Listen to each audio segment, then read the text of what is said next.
So we've got a question here, got an email. I'm 21-year-old vegan triathlete and you're one of the influencers to follow that path. Thank you. I recently saw a Twitter post from Chris Froome at his breakfast. What do you think about it? Have a great day. So we've got a picture here, Chris Froome. I'm not sure if trolling or not. This is a few days after I rode on the back of Chris Froome and the guys in Adelaide. If you saw that video where I was out training and we're banging out some watts. So up here we have some whey protein isolate. We have some your cooked dairy thing. We have a couple of eggs and a bit of avocado. A bit of pepper on there. Looks like a little bit of caffeine or something like that over there.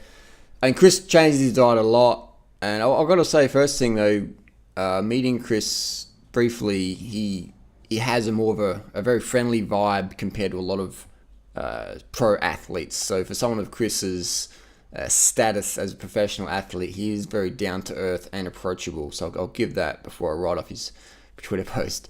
And that's good to see. A lot of people's ego, especially road cyclists, man, it's fucking crazy. So Chris is a down-to-earth guy in real life. Now let's critique his diet. There's obviously a lot of people are going to be confused with this. A lot of noobs are going to see this and they're going to have no carbs for breakfast and they're going to fucking bonk so hard. Now, people who don't know what bonking means, it's not sexual. Bonking means when you run out of muscle glycogen and you literally are struggling to hold 100 watts or 50 watts, 60 watts. I've seen people struggle to hold when they're bonking, all right? So when I was out with Chris Froome and it got steep, I was doing 500 watts to keep up. And I'm lighter than Chris Froome, all right? So I was doing 500 watts. They're doing more than that. All right. Yes, I was on the bamboo bike and it's heavier, but I'm lighter, leaner than Chris Froome at the moment. I would say to Chris Froome, if he wants to lose weight, don't eat this shit. I mean, this is obviously prescribed by, what's the nutritionist name at Team Sky? I think Nigel Mitchell or someone. And I'm sure he's a nice guy, but he's overweight. And I've got this OCD thing about nutritionists who are overweight and they're prescribing weight loss advice to athletes where watts per kilo matters. So why would a nutritionist recommend to Chris Froome to eat like a bodybuilder when the goal is 7 watts per kilo for 30 minutes? Why would your nutritionist recommend, it doesn't make any sense. We've got anabolic foods here. We've got the whey protein. We've got these things that gain weight, and gaining weight as a cyclist, as your professional, is never good. It doesn't increase performance. We want to be like a praying mantis. And Chris Froome, he's getting misled, in my opinion, on this. Like, what the fuck is this? What nutritionist in their right mind?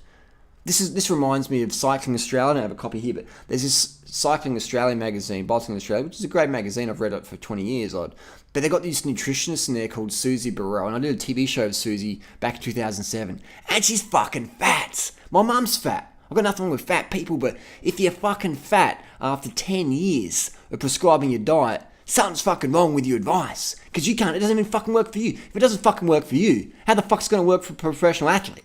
You're fucking tripping. So Susie Burrell is writing in Cycling Australia, Bicycling Australia, cut your carbs, more fats and protein. Yeah, if you want to be fat and fucking pudgy like Susie or Nigel, are these sincere but sincerely wrong people who have no fucking idea.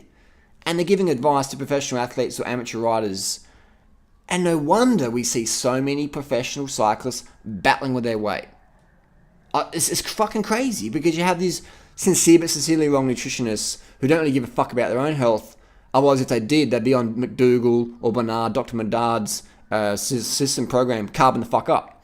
But these nutritionists, they don't give a fuck about their own health, and they're eating shit. And then they go, well, I don't want to look like a clown, so I'm going to tell my athletes to eat shit as well. So that makes me feel so bad. So if you're a professional athlete, you got to be really fucking careful whose advice you take. And if your nutritionist is fat and out of shape and running on caffeine all day, just to fucking stand up straight and verbalize content of nonsense, then I would sincerely question their advice. So that's my critique of Chris Froome's breakfast there. Obviously, he's carbon the fuck up. Chris is from Kenya, and my advice to Chris is to avoid trolling like this, because a lot of people will look at what you're doing and just assume that's all you eat for breakfast when we know it's not. Because your performance, you can't hold 500 watts eating that for breakfast. And people assume, oh, you're cutting carbs for dinner. Like, there's assumptions. So I think Chris means well, but he doesn't understand the impact social media has, and young kids watching your stuff, and they're going to think, oh, I'm just going to have a little bit for breakfast, no carbs, and they're just going to be flailing. It can cause accidents as well. It can cause crashes. Most of my big crashes happened when I was undercarbed. Just can't pay attention. Boom. Especially in 24-hour mountain bike races. So be very careful, kids. Eat your carbs. Have your carbs for breakfast. Have your carbs for lunch. Have your carbs for dinner. If you're overweight, cut your protein, cut your fat right down. And there you go. That's how it is. So carbon the fuck up. The best foods for weight loss. The best foods for performance. The Kenyan marathoners, man. Corn. Rice. Sugar, potatoes, and fucking bananas. They're the best foods for fucking weight loss, the best foods for performance, and the world's fastest athletes are living on corn, rice, sugar, bananas, potatoes. Add a bit of parsnip as well if you want. But you'll find that corn, sugar, bananas, rice, potatoes, sweet potatoes are the best you can get. Period.